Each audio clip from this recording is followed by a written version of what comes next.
Alright class, so we are starting the first lecture of aptitude chemistry, and today I am going to discuss about the first chapter of chemistry in first year ACAT or MCAT 1, that is Introduction to Fundamental Concepts of Chemistry.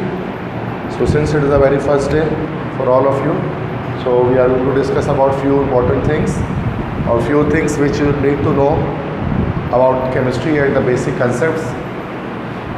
तो पहला chapter है, इसके वाले से कुछ basic चीज़ें आज हम छोटी से डिस्कस करेंगे, ज़्यादा कुछ चीज़ें नहीं करेंगे। इधर से बात में फर्स्ट क्लास है तो फिर थोड़ा सा हल्का ही हाथ होता है उसके अंदर। तो सबसे पहले व्हाट इज़ केमिस्ट्री। तो केमिस्ट्री हम किसे कहते हैं, तो how can you define, can anybody define chemistry, what this subject is, what is chemistry, can you define it in a single line.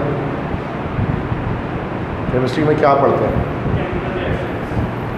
Yes, your name is अलीज़र ना, okay. सो chemical reactions के बारे में discuss करते हैं chemistry के अंदर। तो कह सकते हैं इस तरह से केमिकल चेंजेस के बारे में डिस्कस करते हैं। वैसे केमिस्ट्री जो है वो असल में क्या है, स्टडी ऑफ मैटर, मैटर की स्टडी है। मैटर के बारे में केमिस्ट्री में हम स्टडी करते हैं। मैटर, अब व्हाट इज मैटर?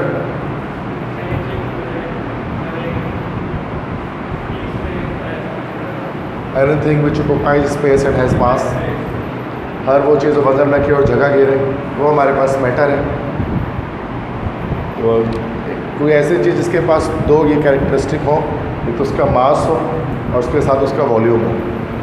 तो मास भी है, वॉल्यूम भी है, वज़न भी रखे और कोई एक वॉल्यूम भी सिक्योर करे, कोई जगह भी घेरे, तो उसको हम कह सकते हैं कि that type of thing is called a matter. जैसे pen, pencil, chair, tables, all are matters because they have mass and volume. Volume मतलब होता है जगह गिरना, कोई स्पेस कितना ऑक्युपाई कर रहा है कोई बॉडी, वो उसका वॉल्यूम होता है। और मास मतलब होता है वजन, ठीक है। जिस भी चीज़ का वेट है और उसका एक वॉल्यूम ऑक्युपाई वो कितना कर रहा है, that is actually a matter. फिर मैटर की डिफरेंट स्टेट्स हमारे पास होती हैं, सॉलिड, लिक्विड, गैस, अलग अलग स्टेट्स के अंदर मैटर हमारे पास एग्जिस्ट करता है, ठीक है। That is very basic thing. तो एटम किसे कहते हैं,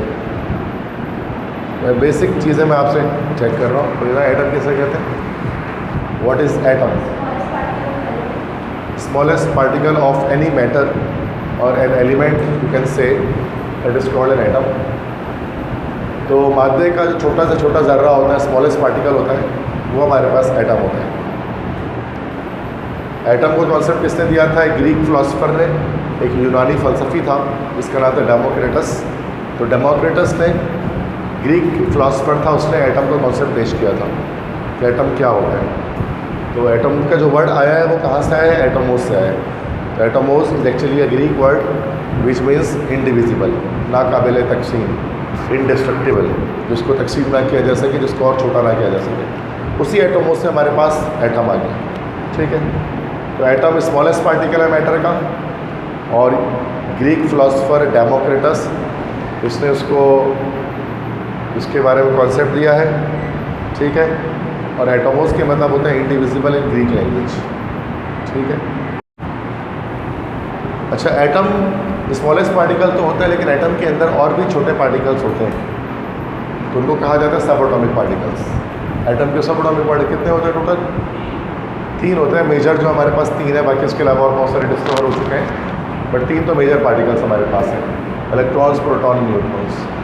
Electrons they carry a negative charge, protons they carry a positive charge, while neutrons they carry no charge, that's why they are neutral, ठीक है। So these are actually the 3 subatomic particles। Subatomic मतलब जो atom के अंदर particles हैं और छोटे particles. और प्रोटॉन्स और न्यूट्रॉन्स दोनों को मिलाकर हम क्या कहते हैं? न्यूक्लियॉन्स।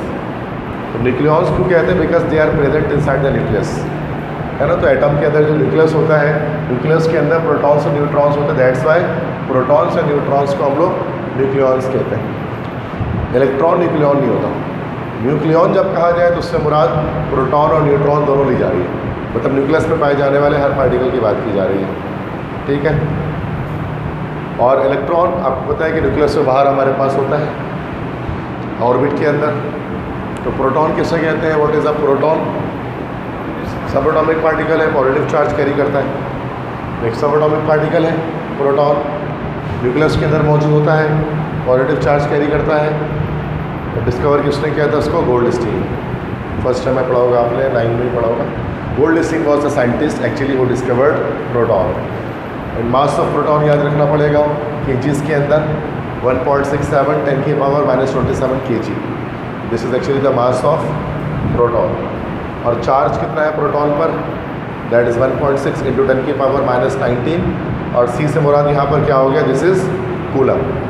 ठीक है, तो प्रोटॉन का मास और ये प्रोटॉन का जो चार्ज है इसके ऊपर, this you need to know, you need to remember it. सही है बच्चों? ज़्यादा तो इसी बात नहीं, कोई ऐसा मसला तो नहीं है। बेसिक कंसेप्ट देख रहे हैं, बस आप ये चेक कर रहे हैं कहाँ तक आपको कंसेप्ट पता है। न्यूट्रॉन क्या होता है भाई? Neutral particles, they are also in nucleus ना। तो सब एटॉमिक पार्टिकल है, ये भी न्यूक्लियस के अंदर होता है, इसके पास कोई चार्ज नहीं होता। और असल में न्यूक्लियस का काम क्या होता है? It is a nuclear glue for binding protons. जो कि आपको पता है प्रोटॉन्स जो है वो पॉजिटिव चार्ज कैरी करते हैं।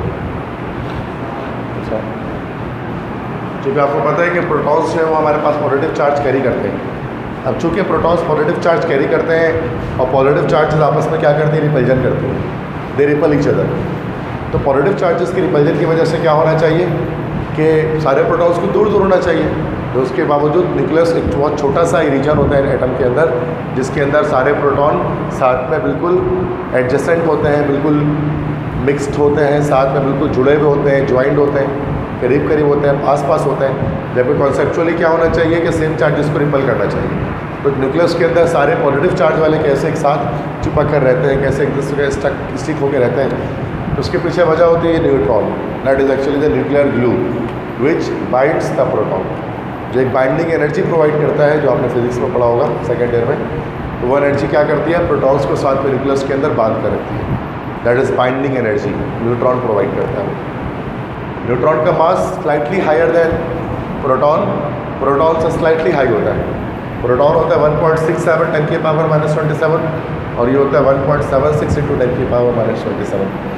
थोड़ा सा फ़र्क है न्यूट्रॉन और प्रोटॉन के मास में, स्लाइट सा डिफरेंस है। और न्यूट्रॉन को डिस्कवर किसने किया भाई? इसको जेम्स चैडविक ने किया। 1932 में डिस्कवर किया गया था इसको। जेम्स चैडविक एक साइंटिस्ट था, उन्होंने इसको डिस्कवर किया था। ये तो न्यूक्लियस के हमारे पास दो पार्टिकल्स हमारे पास आ गए जो न्यूक्लियस के अंदर मौजूद होते हैं। उसके बाद एक हमारे पास इलेक्ट्रॉन भी होता है। इलेक्ट्रॉन के बारे में हम जानते हैं, ये भी एक सब एटॉमिक पार्टिकल है, लेकिन ये न्यूक्लियस के अराउंड होता है, न्यूक्लियस के बाहर होता है, ऑर्बिट्स के अंदर होता है, शेल्स के अंदर होता है। और इसका कौन सा चार्ज होता है भाई? नेगेटिव चार्ज होता है। और ऑर्बिट्स क्या होते हैं? ऑर्बिट्स को हम शेल्स भी कहते हैं, एनर्जी लेवल्स भी कहते हैं। और इसी को एक और नाम बोहर कहा करता था, इसी को स्टेशनरी स्टेट्स। एक ही बात है, आप कुछ भी कह दो, आप ऑर्बिट्स कह लो, आप शेल्स कह लो, आप इसको एनर्जी लेवल्स कह लो, आप इसको स्टेशनरी स्टेट्स कह लो। इन सब का मतलब वो सर्कुलर पाथ जिनमें इलेक्ट्रॉन ट्रैवल करता है, इलेक्ट्रॉन रिवॉल्व करता है, घूमता है, दैट इज़ ऑर्बिट्स या शेल। तो न्यूक्लियस के अराउंड क्या होता है? गोल गोल ऑर्बिट्स होते हैं जिन पर जो इलेक्ट्रॉन्स हैं वो मूव कर रहे होते हैं, वो घूम रहे होते हैं। ठीक है, तो और इलेक्ट्रॉन्स की तादाद वेरिएबल होती है, डिफरेंट होती है, कभी कम कभी ज़्यादा होती है।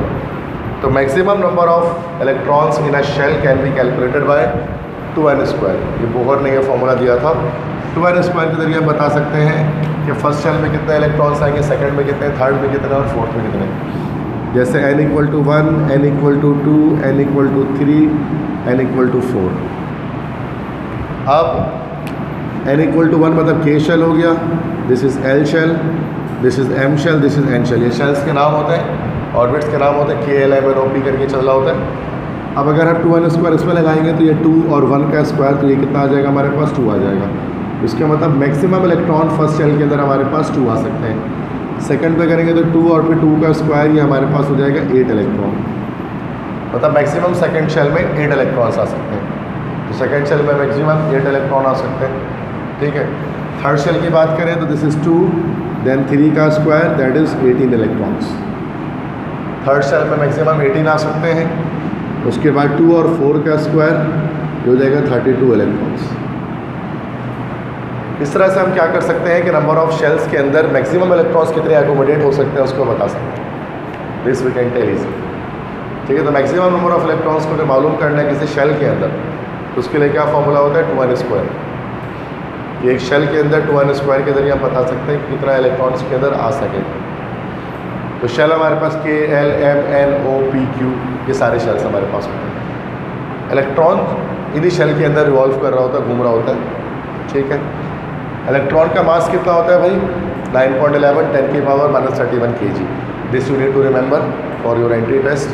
Then charge of electron you need to remember, that is 1.6 × 10⁻19 coulomb. मतलब the charge of proton and charge of electron they both are same, only the signs are different, that protons have the positive charge and electrons have the negative charge, but the magnitude of their charge are same.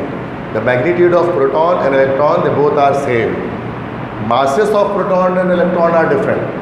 Protons are way higher than electron, but the charges of electron and proton are same, only the signs are different. Like protons are positively charged while electrons are negatively charged. Otherwise there is not a big issue. और electron को discover किसने किया था? William Krug, ये W Krug जिनको हम कहते हैं। फर्स्ट टाइम में पढ़ा होगा आपने कैथोड रे ट्यूब एक्सपेरिमेंट, इसके थ्रू जो है वो W क्रूग ने इलेक्ट्रॉन को डिस्कवर किया था। ये कुछ बेसिक सी बात मैंने आपको बताई कि असल में एक इलेक्ट्रॉन क्या होता है, तो कुछ पॉइंट्स मैंने बता दिए। ये 9th क्लास 10th लेवल से आप पढ़ते हुए आ रहे हैं, कुछ बेसिक चीज़ें। एंट्री टेस्ट लेवल के अंदर बेसिक चीज़ें आज की जाती हैं। रिकॉल क्वेश्चन, जैसे MD कैट की बात करते हैं तो उसके अंदर जो रिकॉल क्वेश्चन होते हैं ना, रिकॉल क्वेश्चन से मुराद वही जो बेसिक आपने पढ़ा है किताबों के अंदर, वो डेफिनेशंस और वो चीज़ें आज की जाती हैं। और NET के अंदर भी जो टेस्ट अगर आप प्रिपेयर कर रहे हैं तो उसमें भी ऐसा ही होता है, ज़्यादातर क्वेश्चंस रिकॉल होते हैं। तो बेसिक 9th से लेकर 2nd ईयर तक जो आपने लाइन्स पढ़ी हैं, जो इन्फॉर्मेशन आपने गेट की है, उसके हवाले से आपसे क्वेश्चंस कर रहे होते हैं। तो बेसिक नॉलेज को डेवलप करना एप्टीट्यूड टेस्ट के अंदर बहुत ज़रूरी है। मतलब उसमें रट्टा नहीं लग सकता कि आप उसको याद करना शुरू कर दें, इसकी पॉसिबिलिटी नहीं है। ठीक है, इसको आपको लास्ट में क्या करना पड़ता है कि इसको आपको समझना ही पड़ता है। ठीक है, और MCQs बेस्ड नॉलेज हमारे बच्चों की कम होती है, नॉर्मली इतनी ज़्यादा नहीं होती है। अभी भी 40% MCQs होता तो है, लेकिन जाहिर सी बात है कि वो MCQs बहुत बच्चे हैं जो कुछ अपनी मेहनत से करते हैं, कुछ नहीं भी करते हैं, ऐसे ही होता है ना। तो वो एक नॉलेज डेवलप नहीं हो पाती है MCQs बेस्ड। कर तो लेते हैं पेपर, इंटर का पेपर आपको पता हो तो जाता है। और अभी उस बार चूँकि इसलिए भी सख्ती नहीं की कि 2nd ईयर के रिजल्ट को काउंट भी नहीं किया जा रहा है उसके अंदर, NED के अंदर तो काउंट हो ही नहीं रहा हो, फर्स्ट ईयर काउंट हो रहा, तो सख्ती भी नहीं है कॉलेजेस के अंदर। MD कैट में तो दोनों ईयर्स लिए जाएंगे, 1st 2nd ईयर दोनों। ठीक है, इंजीनियरिंग के अंदर ऐसा है, NED के अंदर कि सिर्फ फर्स्ट ईयर लिया जाएगा। आप तीनों E-कैट से हो, तीनों E-कैट से हो, आप MD कैट कर रहे हो। ठीक, तो इलेक्ट्रॉन को W क्रूग ने हमारे पास जो है डिस्कवर किया। वैसे NED के हमारे पास 2 टेस्ट हैं, एक तो आपका 27 को है और एक आपका 22 अगस्त को जाकर है। तो नॉर्मली अब तो 22 अगस्त तक कोर्स चलाने का हमारा होता है। तो 2nd राउंड में, फर्स्ट राउंड तो देंगे आप, 2nd राउंड भी आप देंगे NED वाले। इस तरह से बाकी आपका 7 सितंबर जो आपके टेस्ट है वहाँ से स्टार्ट है, तो उस वक्त तक कोर्स चलेगा। लेकिन ज़्यादातर स्टूडेंट जो एनरोल होंगे वो सारे मतलब आफ्टर द ईद उल अज़हा ही होंगे, मेजॉरिटी। क्योंकि अभी टाइम ऐसा है कि बस बारिशों का भी मौसम है, तो बच्चे थोड़े कम हैं, और फॉर्म्स अच्छे खासे थे हमारे। अब कल पेपर है तो अभी तो आज़ादी बनाएगी, कम से कम एक दिन तो बनाएगी। माशाल्लाह आप लोग बहुत पढ़ने वाले बच्चे हैं, कल पेपर दे के आज बैठ गए, वो भी सुबह 8 बजे क्लास में लें। तो ये अच्छी मोटिवेशन है, मोटिवेशन होनी चाहिए कि सुबह उठ कर आना जल्दी, और ये सब चीज़ें, दैट्स गुड। तो समझ में आ गया यहाँ पर इलेक्ट्रॉन के बारे में कुछ चीज़ें। ठीक है, डिस्कशन। सब्सटेंस किसे कहते हैं, चलें ये बताएं, व्हाट इज़ अ सब्सटेंस? चले कौन बताएगा what is a substance? Substance की क्या डेफिनेशन है केमिस्ट्री के अंदर? सुना नहीं है सब्सटेंस? बहुत सुना है, जो पता नहीं है कि है क्या चीज़, कोई चीज़ है सब्सटेंस है, तो है केमिस्ट्री में डिफाइन कैसे करेंगे what is a substance? Chemistry में बहुत लिखा होता है ये सब्सटेंस, मतलब क्या है सब्सटेंस के, बेसिक नॉलेज डेवलप कर रहा हूँ ना। देखिए, सब्सटेंस 2 चीज़ों को कहते हैं केमिस्ट्री के अंदर, एलिमेंट्स एंड कंपाउंड्स। या हम ये भी कह सकते हैं कि pure matter, any piece of a pure matter is called a substance. कोई भी प्योर मैटर जो है ना प्योर स्टेट में वो सब्सटेंस कहलाता है। अब प्योर स्टेट में दो ही चीज़ें हमारे पास होती हैं, एक हमारे पास एलिमेंट और एक हमारे पास कंपाउंड। ठीक है, सब्सटेंस के अंदर दो चीज़ें होती हैं भाई, एक एलिमेंट होता है और एक इसके अंदर कंपाउंड है। ठीक है, एलिमेंट और कंपाउंड के बीच हम डिफरेंस देखेंगे कि एलिमेंट्स क्या होते हैं, कंपाउंड्स क्या होते हैं, दोनों मिलाकर हमारे पास सब्सटेंस बनते हैं। ठीक है, so next question arises that what is element. Element किससे कहते हैं केमिस्ट्री में? बहुत बेसिक डेफिनेशन है, एलिमेंट क्या है? कुछ भी जहन में आता है एलिमेंट किससे कहते हैं? Do you know? Anybody else knows? कहा जाता है सोडियम एक एलिमेंट है, पोटेशियम एक एलिमेंट है, आयरन एक एलिमेंट है, गोल्ड एक एलिमेंट है, सिल्वर एक एलिमेंट है। नहीं, वो आयंस होते हैं। जो चार्ज कंटेन करते हैं वो आयंस होते हैं। ये तो एटम होता है और एक हमारे पास होता है आयन, तो वो डिफरेंट चीज़ है। एटम तो हमारे पास न्यूट्रल होता है, और एटम न्यूट्रल क्यों होता है? Why atom is neutral in nature? Electrons नहीं, because number of proton is equal to number of electron. That's why positive and negative charges cancel out each other. जितना प्रोटॉन होता है उतना ही इलेक्ट्रॉन होता है एटम के अंदर, जिसकी वजह से उसका कोई चार्ज नहीं होता। That's why atom is actually a neutral particle. Atom neutral होता है, उसमें कोई चार्ज नहीं होता। लेकिन जो आइंस होते हैं ना, आइंस क्या होते हैं भाई? Ions are actually the charged atoms. Ions हमारे पास चार्ज एटम्स होते हैं, ऐसे एटम्स जिस पर चार्ज आया हो उसको हम आइन कहते हैं। ठीक है, और चार्ज कैसे आता है किसी एटम पर? क्यों आता है चार्ज किसी एटम पर? कब आता है और बताएगा? इलेक्ट्रॉन लॉस के गेन होने से आता है। ठीक है, तो बाय द लॉस और gain of electron, electron loss का गेन होता है तो फिर एटम पर एक चार्ज आ जाता है, और जब चार्ज आ गया तो वो आयन हो गया। जैसे अगर आप Na कह देंगे ना तो ये सोडियम का एटम है, लेकिन जब Na+ कह देंगे तो ये सोडियम का आयन हमारे पास है। अब आयन्स हमारे पास दो तरह के होते हैं, all of you know. Ion हमारे पास दो तरह के होते हैं, एक हमारे पास क्या कहलाता है? कैटाइन, और दूसरा हमारे पास क्या कहलाता है? एनाइन। एक कैटाइन है, एक एनाइन है। हाँ, यस। कैटाइन जो हमारे पास होता है that is actually positive charge, ये पॉजिटिवली चार्ज होता है, जबकि एनाइन जो हमारे पास होता है दिस इज़ नेगेटिवली चार्ज्ड, ये नेगेटिवली चार्ज होता है। और कैटाइन कब बनता है भाई? By the loss of electron. जब एटम इलेक्ट्रॉन लॉस करता है तो फिर वो कैटाइन में कन्वर्ट होता है। और एनाइन कब बनता है? By the gain of electron. जब कोई एटम इलेक्ट्रॉन को गेट करता है तो फिर वो एनाइन में कन्वर्ट होता है। ठीक है, जैसे कि सोडियम की बात कर लें, सोडियम के एटम की बात कर लें तो सोडियम के एटम के पास 11 प्रोटॉन होंगे और 11 इलेक्ट्रॉन होंगे, जिसकी वजह से इस पर कोई चार्ज नहीं है। लेकिन यही सोडियम अपने एक इलेक्ट्रॉन अगर लॉस कर दे तो ये इसके पास 11 प्रोटॉन तो हो जाएंगे, लेकिन इलेक्ट्रॉन जो है ना वो कितने हो जाएंगे? 10 इलेक्ट्रॉन्स हो जाएंगे।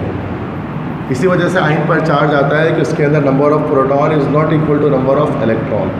प्रोटॉन इलेक्ट्रॉन की तादाद बराबर नहीं होती, तो +11 है और -10 है, तो चार्ज कितना जनरेट हो गया इस पर? ऑटोमेटिकली +1 जनरेट हो गया। बिल्कुल इस तरह से अगर आप Cl की बात करें, Cl की बात करें तो Cl में 17 प्रोटॉन होते हैं और 17 इलेक्ट्रॉन होते हैं, +- चार्जेस इक्वल होते हैं।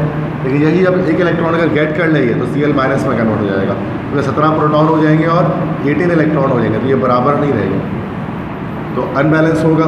तो +17 और -18 जब आप करोगे कैलकुलेटर से, और अदरवाइज़ तो आपको -1 इसके अंदर आ जाएगा, जैसे यहाँ पर आपका +1 आ रहा था। ठीक है, इस वजह से इलेक्ट्रॉन के गेन होने से नेगेटिव चार्ज जनरेट होता है, और यहाँ पर इस वजह से इलेक्ट्रॉन के लॉस होने से पॉजिटिव चार्ज जनरेट होता है। तो आइंस दो तरह के होते हैं, कुछ हमारे पास कैटाइंस होते हैं, कुछ एनाइंस होते हैं। ठीक है, तो वो जो आप बता रहे हो ना, तो आपने आइन की डेफिनेशन बता दी। तो आइंस ये होते हैं चार्ज। मैंने एलिमेंट पूछा है, एटम और आइन के बीच फ़र्क हमें पता होना चाहिए, बात भी सही है। कि एटम्स और आइंस। एटम पे जब चार्ज आएगा तो आइन बनेंगे, और वो कैटाइन या एनाइन में से कोई एक आइन बनेगा, ठीक है। तो पॉजिटिवली चार्ज है तो फिर वो कैटाइन बनेगा, नेगेटिव चार्ज है तो फिर वो एनाइन बनेगा, ठीक है। So you can write it down if you want to right.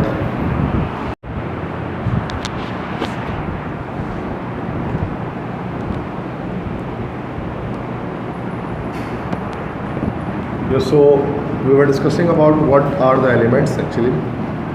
तो एलिमेंट्स किसे कहते हैं, आपने जो बताया था वो असल में आइन की डेफिनेशन आपने बनाई थी। You know what is element? Anybody? Anyone? Chemistry के अंदर एलिमेंट क्या चीज़ होती है? नहीं, वो तो रिएक्टेंट है। मैं एलिमेंट पूछ रहा हूँ। ये है the substance which is made up of only one type of atom is called element. Substance के अंदर दो चीज़ें बताई आपको, एक एलिमेंट, एक कंपाउंड। एलिमेंट क्या होगा? एक ऐसा सब्सटेंस जो सिर्फ एक ही टाइप के एटम से मिलकर बना हो, जिसमें सारे एटम्स एक तरह के हों। जैसे आयरन, आयरन एक सब्सटेंस है। आयरन के अंदर जितने भी एटम्स होंगे वो सारे के सारे आयरन के एक जैसे होंगे। कॉपर एक एलिमेंट है, जो कॉपर के अंदर, उस एलिमेंट के अंदर सारे एटम्स कॉपर के होंगे। गोल्ड एक एलिमेंट है, जो उसके अंदर सारे पार्टिकल्स, सारे एटम्स गोल्ड के होंगे। तो ऐसा कोई सब्सटेंस जो सिर्फ वन टाइप ऑफ एटम, एक ही तरह के एटम से मिलकर बना हो, that is called an element. Total periodic table के अंदर देयर आर 118 एलिमेंट्स।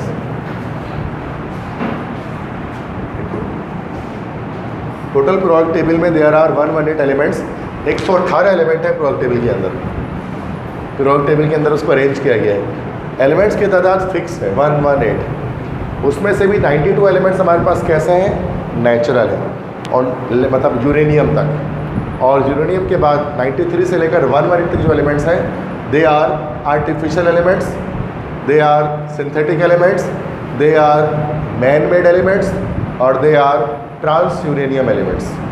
तो टोटल 118 एलिमेंट्स है, जिसमें से 92 वो है जो नेचुरल है, कुदरती तौर पर पाए जाते हैं। बाकी 93 से 118 तक लैब के अंदर उसको सिंथेसाइज किया जाता है। तो टोटल 118 एलिमेंट है, जिसमें से कुछ मशहूर में आयरन है, गोल्ड है, सिल्वर है, कॉपर है, और ऐसे बहुत सारे और हैं, ठीक है बच्चों।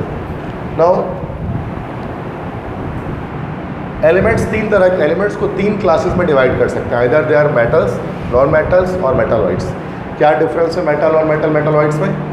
इलेक्ट्रिकल कंडक्टिविटी के लिहाज से आप उसको एक्सप्लेन कर सकते हैं। मेटल्स हर वो एलिमेंट होते हैं जो इलेक्ट्रिक करंट को कंडक्ट कर सकें। They are actually the good conductor of electricity, और they are good conductors of electricity. Non metals are all those elements which are bad conductor और इंसुलेटर्स ऑफ इलेक्ट्रिसिटी, जो electric current को conduct नहीं करते।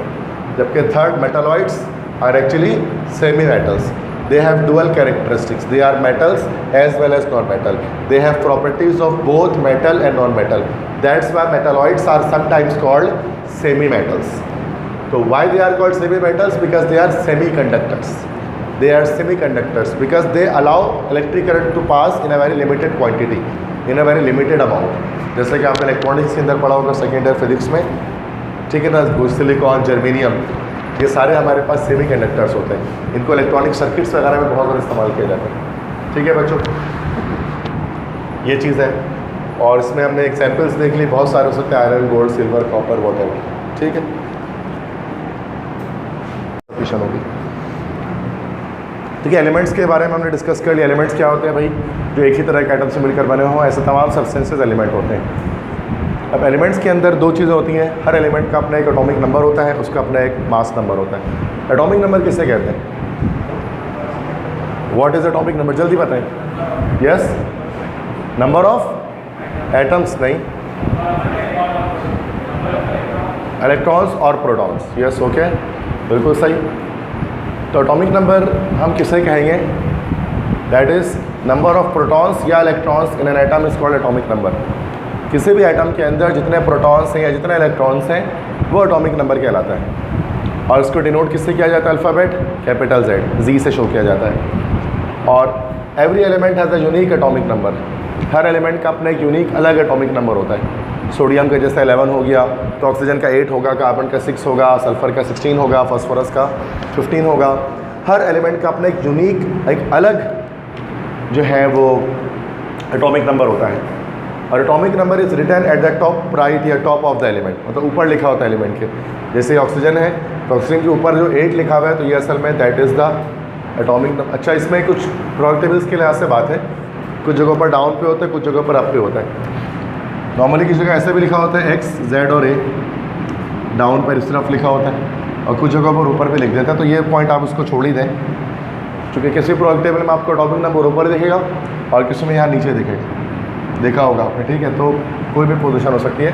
बस ये याद रखें कि इसको Z से डिनोट किया जाता है, Z से शो किया जाता है। जितने भी एटॉमिक नंबर्स हैं that is shown by Z, ठीक है। तो ये एटॉमिक नंबर होता है, हर एलिमेंट का अपना एक एटॉमिक नंबर है, 1 से लेकर 118 तक। क्लियर है सारी चीज़ें? ये भी बहुत बेसिक बात है जो मैं यहाँ पर बता रहा आपको। मास नंबर किसे कहते हैं? Yes, sum of proton and neutron. Yes, the sum of protons and neutrons is called mass number. Atom के न्यूक्लियस के अंदर जितने प्रोटॉन है न्यूट्रॉन को प्लस करके लिख दिया जाए तो that is called mass number. जो मास नंबर किसके बराबर होता है? That is equal to proton plus neutron. Proton और न्यूट्रॉन का जो समेशन होता है ये हमारे पास होता है मास नंबर। इसको कैपिटल ए से डिनोट करते हैं। It is denoted by capital A, इसका सिंबल है, ठीक है। तो यूनिट कोई नहीं होती मास नंबर की, यूनिट लेस क्वांटिटी है। एटॉमिक नंबर की भी कोई यूनिट नहीं होती है, यूनिट लेस क्वांटिटी है। It is always in whole number, ये हमेशा होल नंबर में होगा, कभी भी फ्रैक्शंस में नहीं होगा। क्योंकि नंबर ऑफ प्रोटॉन्स और न्यूट्रॉन्स के समेशन है ना ये, तो ये हमेशा होल नंबर में आएगा, कभी भी ये आपका फ्रैक्शन में नहीं आएगा। एंड इट इज़ रिटन, ये तो उसको छोड़ दें बॉटम, टॉप बॉटम, चूँकि कहीं पे भी हो सकता है। तो जैसे ऑक्सीजन का 16 है। अच्छा, एटॉमिक मासेस, जो मास नंबर्स जो है ना, दो एटम्स के सेम हो सकते हैं। जैसे आर्गॉन का 40 है तो फिर कैल्शियम का भी 40 है। मास नंबर सेम हो सकते हैं दो एटम के, लेकिन एटॉमिक नंबर हमेशा डिफरेंट रहेंगे, ठीक है। एटॉमिक नंबर हर एलिमेंट का अलग होता है, ठीक है। यस, हाँ, अगर एटॉमिक नंबर सेम है, मास नंबर डिफरेंट है तो आइसोटोप्स है वो। जैसे कार्बन है, अब कार्बन है, कार्बन 6 होता है, 612 भी होता है, 613 भी होता है, 614 भी होता है। दे आर आइसोटोप्स, जैसे एलिजर ने कहा, ठीक है। This is isotopes. Isotopes are the elements having same atomic number but different mass numbers. अच्छा, ऐसा भी हो सकता है जैसे कि आप के है और सॉरी के नहीं, AR है और CA है, that is 40, that is 40, this is 18 and this is 20। Means these two species have same mass number but same mass number but different atomic number. मतलब सेम नंबर, मतलब मास नंबर इनका same, atomic number अलग है। यहाँ क्या हो रहा था? एटॉमिक नंबर सेम था, मास नंबर डिफरेंट हो रहा था, तो आइसोटोप है। ऐसा भी हो सकता है कि मास नंबर सेम हो जाए, एटॉमिक नंबर डिफरेंट हो, उसको क्या कहते हैं?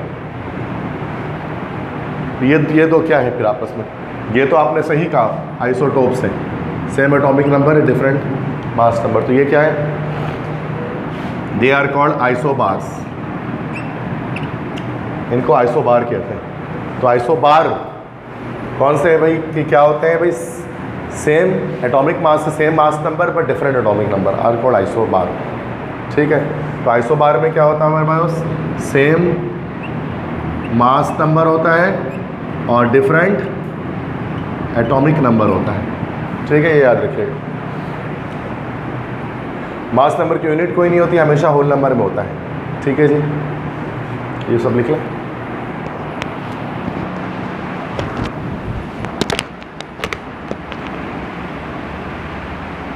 ये तो मास नंबर के बारे में हो गई डिस्कशन। नेक्स्ट, एटॉमिक मास किसे कहते हैं? मास नंबर और atomic mass, they are not the same terminologies, they are different.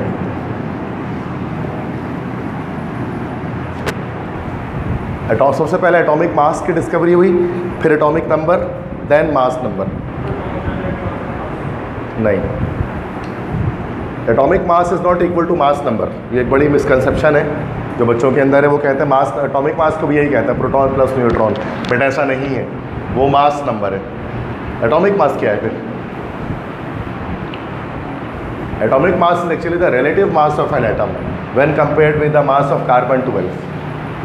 मतलब एटम का मास निकालना काफ़ी मुश्किल होता है, काफ़ी ज़्यादा, क्योंकि बहुत छोटा वो पार्टिकल है, तो उसका वज़न हम किसी फिज़िकल बैलेंस के अंदर किसी मेजरिंग इंस्ट्रूमेंट के थ्रू नहीं निकाल सकते। तो क्या किया गया कि जॉन डाल्टन एक साइंटिस्ट थे, जे डाल्टन, उन्होंने एटॉमिक मास की डिस्कवरी की थी कि जे डाल्टन ने कार्बन को 12 AMU फिक्स कर दिया, कार्बन का मास, और कार्बन के लिहाज से बाकी तमाम उसको देखते हुए बाकी तमाम एलिमेंट्स के मासेस को कैलकुलेट कर लिया। मतलब एक उससे उनका एक्चुअल मास नहीं आया, एब्सोल्यूट मास नहीं आया, बल्कि एक रिलेटिव मास आया कि रिलेटिव टू कार्बन, कि कार्बन से ये इतना भारी या कार्बन से ये इतना हल्का है, तो उस मास को हम कहते हैं एटॉमिक मास। और कोई कोइंसिडेंस इत्तेफाक ये है कि वो मास नंबर के लगभग बराबर ही होता है। एटॉमिक मास जो होता है वो मास नंबर के ही बराबर होता है, थोड़ा सा फ़र्क है कि मास नंबर की यूनिट नहीं होती, एटॉमिक मास की यूनिट होती है AMU, जिसको आप एटॉमिक मास यूनिट कहते हैं। मास नंबर हमेशा होल नंबर में होता है, जबकि एटॉमिक मास फ्रैक्शंस में हो सकता है, पॉइंट्स में हो सकता है। जैसे क्लोरीन का आपने देखा होगा 35.5 आता है, तो क्लोरीन का जो 35.5 है, this is not the mass number of chlorine, this is the atomic mass of chlorine, तभी वो पॉइंट में आ रहा है, क्योंकि रिलेटिव मास है वो पॉइंट में आ सकता है। लेकिन मास नंबर क्या है, प्रोटॉन प्लस न्यूट्रॉन है, वो कभी भी पॉइंट में नहीं आ सकता। मतलब आप आधा तोड़ कर तो प्रोटॉन न्यूट्रॉन नहीं डाल सकते ना किसी एटम के अंदर, तो पॉइंट में आने का सवाल ही पैदा नहीं होता। या होल नंबर में होगा 10, 20, 30, बट एटॉमिक मास हो सकता है, बिकॉज ये relative mass of an atom है जब उसको कार्बन 12 से कंपेयर किया जाए। तो डिफरेंस है ना, बहुत छोटा डिफरेंस है, लेकिन काफ़ी स्टूडेंट्स इसमें गलती कर जाते हैं। वो मास नंबर और एटॉमिक मास को सेम समझते हैं, और अक्सर हमारी किताबों में भी सेम लिखा हुआ होता है, तो बच्चे नहीं समझ पाते। ये डिफरेंट चीज़ है। मास नंबर एक नंबर है, number of proton. Atomic mass कोई नंबर नहीं है, ये मेजरमेंट है, वेट है ये, ठीक है, एटम का। लेकिन इसका एक्चुअल वेट नहीं है, रिलेटिव वेट है, रिलेटिव टू कार्बन। तो कार्बन स्टैंडर्ड MCQs में पूछते हैं आपसे कि एटॉमिक मास के लिए किस चीज़ को बेस बनाया गया, स्टैंडर्ड बनाया गया, तो कार्बन को स्टैंडर्ड बनाया गया। यूनिट क्या होती है, AMU होती है इसकी, ठीक है, बस ये चीज़ याद रखनी है। ये बहुत बेसिक MCQs आता है ना, बच्चे के छोटे छोटे में गलती कर देते हैं, वो बहुत बेसिक बात है, लेकिन वो माइंड में नहीं होता ना, इतनी बेसिक बात है तो वो गलती हो जाती है। क्योंकि एप्टीट्यूड में बेसिक लेवल की चीज़ें ही पूछते हैं, चाहे वो ECAT हो चाहे वो MD हो। लेकिन हम मुश्किल पढ़ने के चक्कर में इतने मसरूफ़ होता है ना कि बेसिक हमारे ध्यान से निकल जाता है।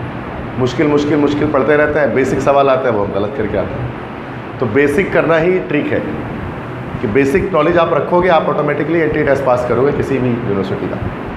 लेकिन हमारे यहाँ बेसिक नॉलेज की वजह बच्चे वो मुश्किल क्वेश्चंस के पीछे भाग रहे होते हैं, डिफ़िकल्ट क्वेश्चन सॉल्व कर रहे होते हैं, तो बेसिक कॉन्सेप्ट उनके ख़राब होने शुरू होते हैं उसकी वजह से। तो एक तो एलिमेंट का तो मैंने डिस्कस कर दिया कि एलिमेंट हमारे पास क्या होता है। एक ही टाइप के एटम से मिलकर बना हो तो एलिमेंट है, और एलिमेंट के अंदर एटॉमिक नंबर की terminology, mass number, atomic mass, ये सब एलिमेंट्स के लिए हम कहते हैं। कंपाउंड किससे कहते हैं, ज़्यादा तरह के एटम से मिलकर बना हो, ये डिफरेंट एलिमेंट्स के कॉम्बिनेशन कंपाउंड कहलाते हैं, ठीक है। The chemical combination of elements is called compound, या the substance which is made up of more than one type of atom is called compound. Compound में डिफरेंट टाइप्स के atom होंगे, different types of elements होंगे, तो compound बनेगा। Elements की chemical combination से बनेगा, जैसे NaCl H2O, ये सारे कंपाउंड से बहुत सारे और हैं। सेकेंडरी केमिस्ट्री में बहुत कंपाउंड्स आपने पढ़े। कंपाउंड्स कैन बी आयनिक और कोवेलेंट।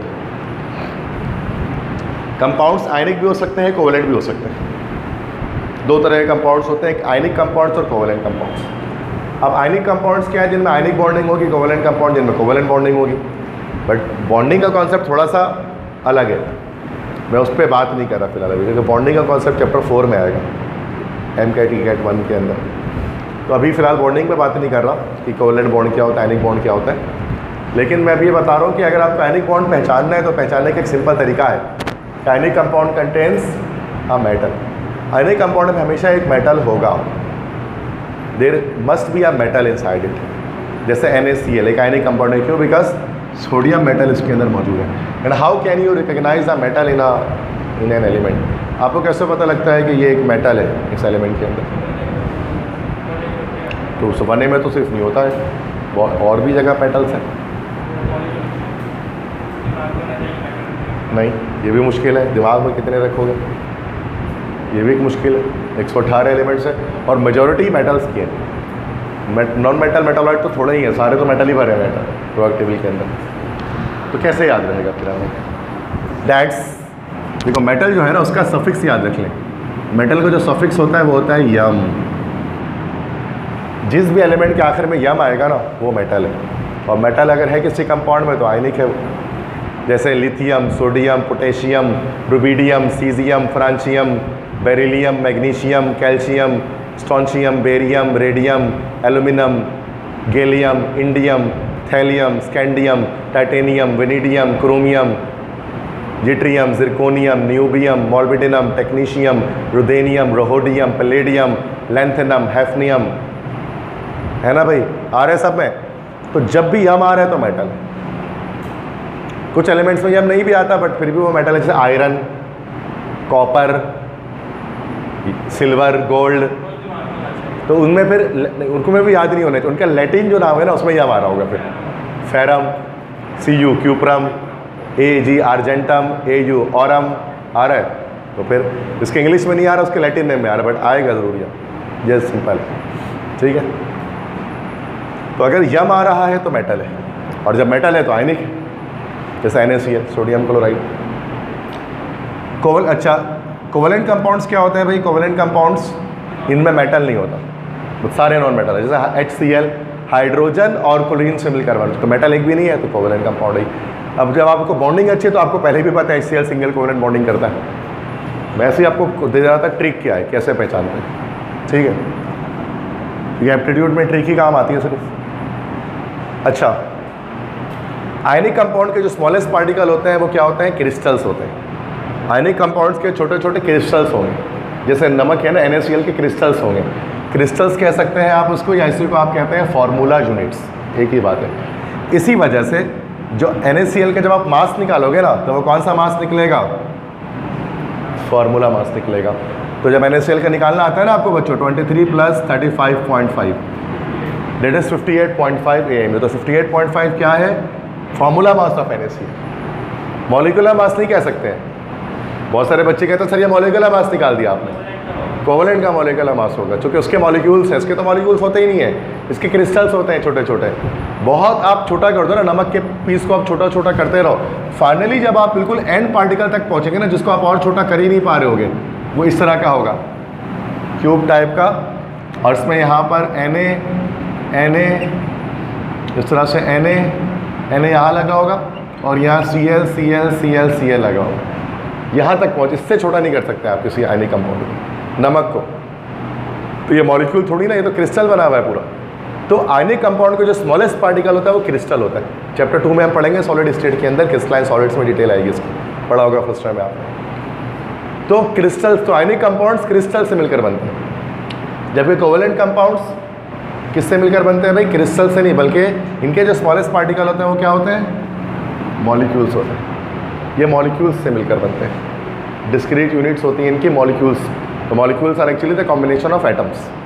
इसी वजह से HCl के जब आप मास निकालोगे ना 36.5 AMU, तो कौन सा मास होगा? ये आपका मॉलिक्यूलर मास होगा। इस तरह से आपको पता होना चाहिए कि कौन सा मास। मिसाल के तौर पे अगर मैंने यहाँ पर लिख दिया लेट्स से KCl, इसका कौन सा मास निकलेगा? Atomic mass, sorry molecular mass के फॉर्मूला मास?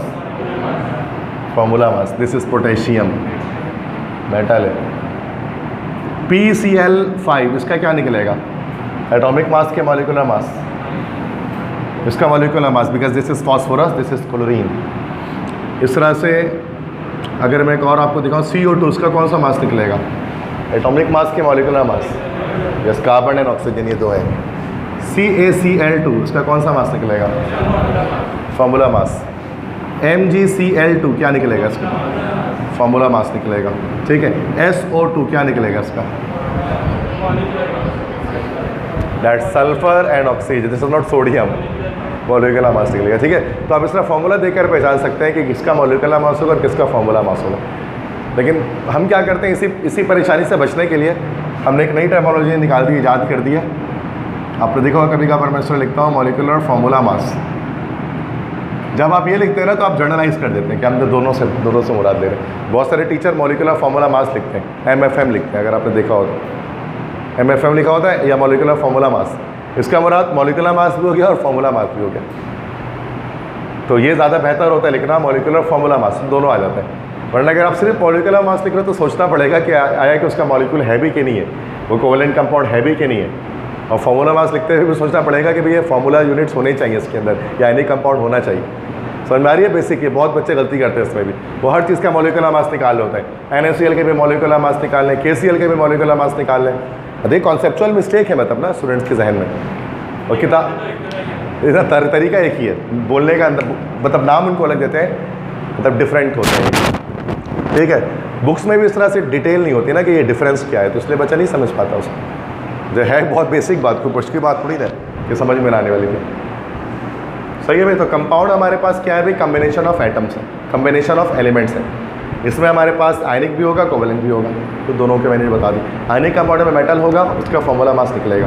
कोवेलेंट कंपाउंड में मेटल नहीं होगा, सारे नॉन मेटल होंगे, उसका मॉलिक्यूलर मास निकलेगा। बहुत बेसिक बात, 9-10 की बातें हैं सारी, क्लास 9 केमिस्ट्री में पढ़ते हैं सारी चीज़। ठीक है, फर्स्ट क्लास है, मैं थोड़ा बेसिक लेक्चर डिलीवर कर रहा हूँ। चलो सब बराबर एक ही जैसे, मतलब जब बाद में मैं बोलूँ ना एलिमेंट्स कंपाउंड, तो आपको समझ में आए पल्ले पड़े मैं बोल के आ रहा हूँ, वरना अब समझ ही नहीं आएगा आपको मैं बोल के आ रहा हूँ। क्योंकि टर्मिनोलॉजीज़ है ना, वो नहीं समझ में आती तो क्या लेक्चर पूरा समझ में नहीं आता। फिर क्या होता है, टीचर बेचारे बदनाम हो जाते हैं कि समझ ही में नहीं आता सर का। पहले बेसिक्स तो ले लो ना, आप समझ लो। हर टीचर से ही समझाते हैं, लेकिन वो बेसिक क्लियर नहीं होता तो आपको नहीं समझ में आता। बेसिक क्लियर होना चाहिए। एलिमेंट ये है, एटम ये है, कंपाउंड ये है, आयनिक ये है, कोवेलेंट ये है, मैटर ये है, ये पता होना चाहिए, पूरी क्लास को पता होना चाहिए सही सही। अब किसी बच्चे को एलिमेंट कंपाउंड का फ़र्क ही नहीं पता, आप उसको जितनी केमिस्ट्री पढ़ा दो उसको नहीं समझ में आने वाली। जितना पढ़ा दो आप उसको 6 घंटा भी डेली पढ़ाओ ना, उसको समझ में नहीं आएगी। उसको बेसिक से क्लियर नहीं हिला है, वो फाइनली एंड में रट्टा ही मारेगा बैठ के MCQs को, समझेगा नहीं वो। मॉलिक्यूल किससे कहते हैं अभी मैंने बता दिया आपको कि मॉलिक्यूल कोवेलेंट कंपाउंड के स्मॉलेस्ट पार्टिकल है। और मॉलिक्यूल कैसे बनते हैं? Combination of atoms. एटम्स से मिलते हैं तो मॉलिक्यूल बन जाते हैं, सिंपल। तो द कॉम्बिनेशन ऑफ 2 और more than 2 atoms is called a molecule. अच्छा, molecule which is made up of 2 atoms is called diatomic molecule. ऐसे मॉलिक्यूल जो सिर्फ 2 एटम से मिलकर बने वो हमारे पास डायटोमिक मॉलिक्यूल है। जैसे HCl, H2 है ना भाई, डायटोमिक है ये, 2 एटम से मिलकर बन जाए। यहाँ पे भी 2 एटम है, यहाँ पे भी 2 एटम है, तो ये डायटोमिक मॉलिक्यूल है। Homodiatomic molecules are not covalent compound. Homo मतलब होता है same. Yes, homodiatomic molecules are those molecules which are made up of 2 same atoms. 2 same atom से मिलकर बनने वाला मॉलिक्यूल, जैसे Cl2, F2, O2, N2, H2 etc। ये सारे होमोडायटोमिक मॉलिक्यूल्स हैं, सब 2 सेम एटम से मिलकर बन रहे हैं। ये मॉलिक्यूल्स तो हैं, बट याद रखना दे आर नॉट कंपाउंड्स। ये मॉलिक्यूल्स हैं बट कंपाउंड्स नहीं है ये। क्यों कंपाउंड्स नहीं है? कंपाउंड की डेफिनेशन में पूरा नहीं उतर रहे। कंपाउंड की डेफिनेशन क्या है? They are made up of more than 1 type of atom. ये एलिमेंट्स नहीं है ये, लेकिन उसके बावजूद मॉलिक्यूल्स हैं इसके। ये भी बच्चे थोड़ा गड़बड़ा जाते हैं इसके अंदर कि क्लोरीन कोई कंपाउंड नहीं है। कंपाउंड इसलिए नहीं है कि एक ही तरह का एटम इसके अंदर है, लेकिन ये एटम भी नहीं है बल्कि मॉलिक्यूल है, चूँकि कॉम्बिनेशन ऑफ 2 एटम्स है। बस समझ में आ गए? ये चीज़ याद रखना है कि होमोडायटोमिक मॉलिक्यूल्स कोवेलेंट कंपाउंड नहीं होते हैं, क्योंकि कंपाउंड के लिए अलग अलग एटम्स का होना ज़रूरी है, कम से कम 2 अलग अलग एटम तो हो। हेटेरोडायटोमिक मॉलिक्यूल्स ये कंपाउंड्स होते हैं, कोवेलेंट कंपाउंड्स होते हैं। जैसे HCl हो गया, HBr हो गया, HI हो गया, HF हो गया, है ना भाई। ये सारे हेटेरोडायटोमिक हैं। हेटेरो का क्या मतलब होता है? डिफरेंट एटम्स, 2 अलग अलग एटम से मिलकर बन रहे, ये कंपाउंड्स हैं। बट होमोडायटोमिक मॉलिक्यूल्स कंपाउंड नहीं होते, क्योंकि कंपाउंड के डेफिनेशन में पूरा नहीं उतरते। जो बहुत सारे बच्चे कंफ्यूज रहते हैं कि सर ये फिर ये कंपाउंड है कि नहीं है सर बताइए, वो परेशान रहते हैं इस चीज़ पर। ये कंपाउंड नहीं है, बट ये मॉलिक्यूल ज़रूर है, क्योंकि एट कम्बिनेशन ऑफ एटम्स। ये मॉलिक्यूल भी है और ये कंपाउंड भी है, HCl, दोनों डेफिनेशन में पूरा उतारा। अच्छा, molecule which is made up of more than 2 types of atom are called, या more than 2 atoms is called polyatomic molecule. ऐसे मॉलिक्यूल भी हो सकते हैं जो पॉलीएटॉमिक हो, जैसे H2O। कितने एटम? 3 एटम से मिलकर बन जाइए। तो वाटर के मॉलिक्यूल कैसे होते हैं? ट्राईएटॉमिक। डायटॉमिक नहीं, पॉलीएटॉमिक बोलेंगे, पोली में सारे आ गए, ट्राई, टेट्रा, पेंटा, तो ये कौन सा हो गया? ट्राईएटॉमिक हो गया। इस तरह से अगर SO3 है तो ये कौन सा एटॉमिक हो गया? पॉलीएटॉमिक तो है, टेट्राएटॉमिक मॉलिक्यूल हो गया ये, ठीक है। इस तरह से अगर हम SiCl4 की बात कर लें, दिस इज पेंटाटॉमिक मॉलिक्यूल। ये सारे पॉलीएटॉमिक मॉलिक्यूल्स हैं। इसमें पॉलीएटॉमिक में ट्राई, टेट्रा, पेंटा, हेक्सा, हेप्टा, ऑक्टा सब आ जाए, ठीक है। तो मॉलिक्यूल्स की क्लासिफिकेशन मैंने की। अगर डायटॉमिक है तो या तो होमोडायटॉमिक होंगे या तो हेटेरोडायटॉमिक। और अगर पॉलीएटॉमिक है तो वो ट्राई टेट्रा पेंटा कुछ भी हो सकता है। और पॉलीएटॉमिक मॉलिक्यूल हमेशा कंपाउंड्स होंगे, क्योंकि उसमें तो एक से ज़्यादा ही तरह के एटम होंगे, तभी डिफरेंट डिफरेंट।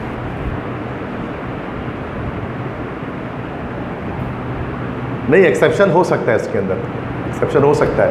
ये देखो O3, ये देखो पॉलीएटॉमिक है, ये ट्राइएटॉमिक है ना, लेकिन ये कंपाउंड नहीं है। ओजोन, ओजोन कंपाउंड नहीं हो सकता बिकॉज एक ही तरह के एटम 3 है। तो ओजोन हमारे पास ये भी सिर्फ मॉलिक्यूल है। ओजोन कंपाउंड होने के लिए शर्त जरूरी है कि अलग अलग एलिमेंट्स होने ही चाहिए। देखिए ये पॉलीएटॉमिक है, O3 बहुत मशहूर है, ओजोन कहते हैं उसको। क्लियर है? तो this is all about the concept of molecule. बड़ा बेसिक कॉन्सेप्ट है केमिस्ट्री, एटम्स का, मॉलिक्यूल्स का।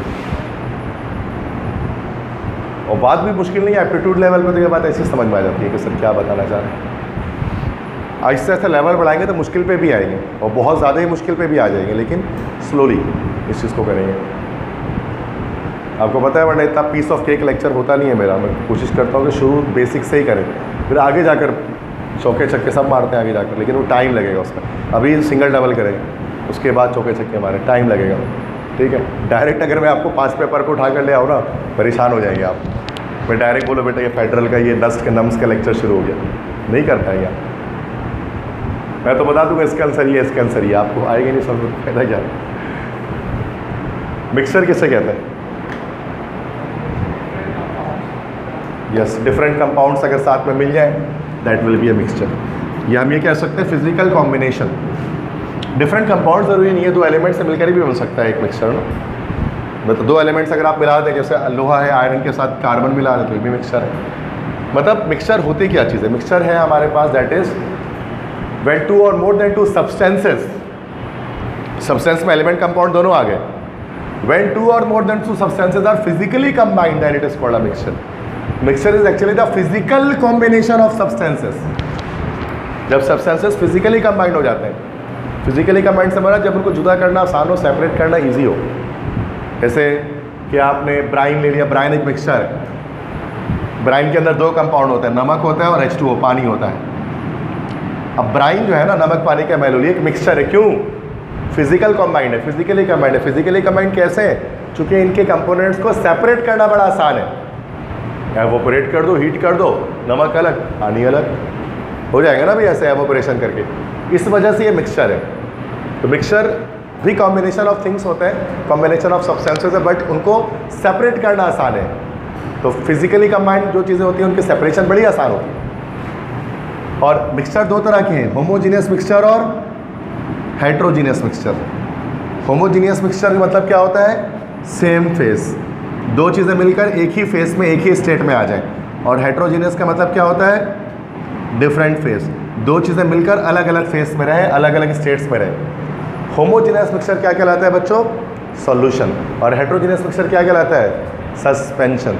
मिक्सचर के टाइप्स हैं 2 ये, these are the 2 types of mixture, solution and suspension.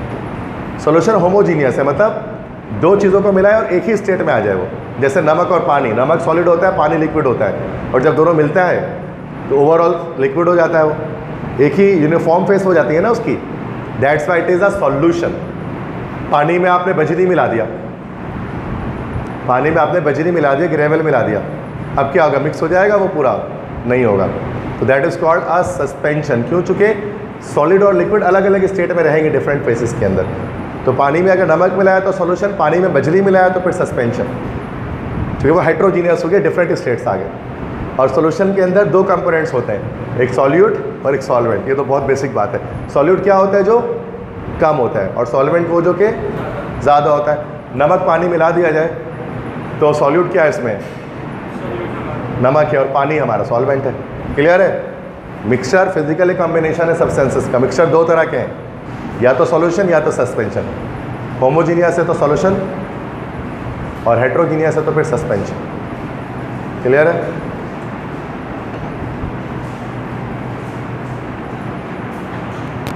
चलिए लिख लें इसको।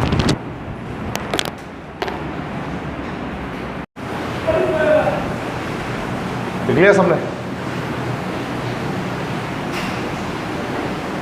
केमिकल फॉर्मूला किसे कहते हैं? What is a chemical formula? Formula जिसको आप जस्ट कहते हैं, this is actually the symbolic representation of a compound is called chemical formula. किसी भी कंपाउंड को जब सिंबल्स की सूरत में लिखते हैं तो वो केमिकल फॉर्मूला है। जैसे अगर कोई वाटर का केमिकल फॉर्मूला क्या, आप बोलते हो H2O, यही तो है केमिकल फॉर्मूला। तो बोलता नमक का केमिकल फॉर्मूला क्या है, बोलते हैं NaCl, तो यही तो है केमिकल फॉर्मूला, जिसको आप फॉर्मूला बोलते हो। यार सेकेंड ट्राइमेस्टर के लिए तो परेशान थे, सर फॉर्मूला नहीं आता, फॉर्मूले वाला सवाल, फिर डब्बे वाला सवाल जो पहला होता है बॉक्स वाला, तो बोला फॉर्मूला कैसे लिखेंगे सर, तो वो हमारा हुआ। ठीक है, इसमें जहाँ पर से कितने ऐसे स्टूडेंट्स हैं यूट्यूब पे मुझे देखते थे, सब है। आप भी, आप यूट्यूब पे देखा आपने मेरे लेक्चर्स को? आपने भी देखे, सारे ही आए थे। फिर तो आप मेरे कॉन्सेप्ट्स को जानते होंगे, इतना ज़्यादा मसला नहीं होगा आपको। तो मेरा तरीका आपको पता होगा, मेरी चीज़ें भी आपको पता होंगी, क्योंकि इसी तरह की बातें मैं यूट्यूब पे भी करता हूँ। चलो ठीक है, गुड है। तो वह कोशिश मैंने की पूरी तरह से कि अच्छी तैयारी हो सके सेकेंड ईयर में भी। तो आखिरी दम तक तो मैं करता ही गया कुछ ना कुछ बच्चों के लिए, लास्ट डे तक, लास्ट मोमेंट तक मैं करता गया। हाँ, तो chemical formula H2O chemical formula है, NaCl का केमिकल फार्मूला है। अब केमिकल फार्मूला दो तरह के होते हैं, या तो मॉलिक्यूलर फार्मूला होता है या तो एम्पिरिकल फार्मूला होता है, आइदर मॉलिक्यूलर और एम्पिरिकल। ठीक है, क्या फ़र्क है मॉलिक्यूलर और एम्पिरिकल फार्मूले में?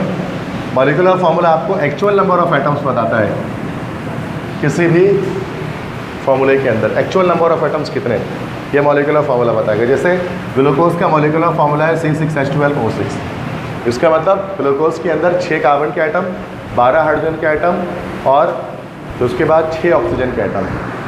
एक्चुअल नंबर आपको बता रही है कि एक्चुअल में तादाद एक मॉलिक्यूल के अंदर कितना कार्बन, कितना हाइड्रोजन, कितना ऑक्सीजन है। लेकिन जो आपका एम्पिरिकल फार्मूला होता है, जिसको आप लोग एक और नाम क्या कहते हैं, इसी को आप लोग कहते हैं सिंपलेस्ट फार्मूला। ये आपको क्या बताता है? एक्चुअल नंबर नहीं बताता, बल्कि रिलेटिव नंबर ऑफ आइटम्स बताता है, रेशोज़ में बताता है ये आपको। जैसे अगर आप ग्लूकोज की बात करें तो ग्लूकोज का जो एम्पिरिकल फार्मूला क्या हो जाएगा, 6 1 6, 6 2 12, 6 1 6, तो CH2O ये आ गया ग्लूकोज का। इस तरह से अगर बेंजीन का कहे, बेंजीन का ये मॉलिक्यूलर फार्मूला है, बेंजीन का एम्पिरिकल फार्मूला क्या होगा, CH होगा, वेल डन। इस तरह से ये ब्यूटेन है, ब्यूटेन का ये मॉलिक्यूलर फार्मूला है, इसका एम्पिरिकल फार्मूला क्या होगा, C2H5 होगा ना, एम्पिरिकल फार्मूला तो C2H5 होगा, 2 2 4, 2 5 10। इस तरह से C12H22O11, दिस इज शुगर, चीनी, ये है मॉलिक्यूलर फार्मूला। इसका एम्पिरिकल फार्मूला क्या होगा, यही रहेगा, बिकॉज आप इन तीनों नंबर को किसी एक टेबल से कट नहीं कर सकते। That's why molecular and empirical formula both will remain same. ठीक है बच्चों? अच्छा, ये वाला देखो CH3COOH, इसका एम्पिरिकल फार्मूला क्या निकलेगा, एम्पिरिकल फार्मूला बताइए इसका, CH2O। यस, क्यों? चूँकि इसको हम पहले तो इसको कन्वर्ट कर लेंगे C2H4O2 में, then we will cut out it, तो CH2O आंसर आ जाएगा। मतलब आप डायरेक्ट नहीं निकाल रहे हो तो आप उसको कंबाइन करने, मतलब कंडेंस कर लो फार्मूले को, देन उसके बाद कट आउट करो। तो ज़रूरी नहीं है कि हर कंपाउंड का एम्पिरिकल फार्मूला निकले, कुछ का नहीं निकलता, जो कट आउट नहीं हो रहे हो तो उनका नहीं निकलता। ठीक है, और एम्पिरिकल फार्मूला सिर्फ कोवेलेंट कंपाउंड्स का निकलता है, आयनिक कंपाउंड्स का एम्पिरिकल फार्मूला नहीं निकलता, चूँकि उनका एम्पिरिकल फार्मूला ही हम लोग लिखते हैं। याद रखिएगा इसमें। मिसाल के तौर पर जैसे NaCl, मैंने जब फार्मूला दिखाया था, जब मैंने आपको स्ट्रक्चर दिखाया था, ये Na8 और Cl8 था, ये सॉरी Na4 और Cl4 था, ये 4 क्लोरीन और 4 सोडियम के एटम ने क्रिस्टल लैटिस बनाया हुआ था ना, जब मैंने भी डायग्राम बनाई थी, यूनिट सेल बनाया था। तो होना तो फार्मूला Na4Cl4 चाहिए, लेकिन ये 4 1 4, 4 1 4 कट के NaCl लिखते हैं। तो जो आयनिक कंपाउंड्स का जो फार्मूला होता है ना, याद रखिएगा कि वो एम्पिरिकल फार्मूला ही होता है। आयनिक कंपाउंड्स का मॉलिक्यूलर फार्मूला कभी लिखते ही नहीं है, क्योंकि उनका मॉलिक्यूल होता ही नहीं है, दैट्स वाई। इसलिए आयनिक कंपाउंड में कभी ज़िंदगी में मॉलिक्यूलर फार्मूला नहीं निकाला, मतलब उनका एम्पिरिकल फार्मूला नहीं निकाला, क्योंकि एम्पिरिकल ही है वो। कभी भी आप कट आउट नहीं कर सकते एम्पिरिकल की, मतलब कभी भी क्यों आप सोचो, कोई भी आयनिक कंपाउंड सोचो या कोई घर पे आकर देखना, आप उसको कट कर ही नहीं सक रहे हो, पहले से ही वो सिंपलेस्ट फॉर्म में होगा। पहन में कोई भी लाओ ना, KCl ले आओ, MgCl2 ले आओ, CaCl2 ले आओ, है ना भाई, Ki ले आओ, Kbr ले आओ, कैल्शियम सल्फेट कोई भी कट नहीं होगा किसी भी नंबर से। ये पहले ही एम्पिरिकल है जो आयनिक कंपाउंड्स के फॉर्मूले होते हैं। बात समझ आ रही है क्या बता रहा हूँ? सिर्फ कोवेलेंट कंपाउंड्स का हम मॉलिक्यूलर एम्पिरिकल ये सब कर रहे होते हैं। इनको आयनिक कंपाउंड्स का हम करते ही नहीं कभी, क्योंकि उनमें सिर्फ एम्पिरिकल होता है। ये एक पॉइंट है, याद रखिएगा, ठीक है, एमडी कैट के लिए खास पॉइंट है। तो अगर कभी आयनिक कंपाउंड दिया जाए और उसका एम्पिरिकल फार्मूला पूछा जाए तो वही एम्पिरिकल फार्मूला ही होगा, ठीक है, सेम, क्योंकि एम्पिरिकल ही दिया होता है उसका।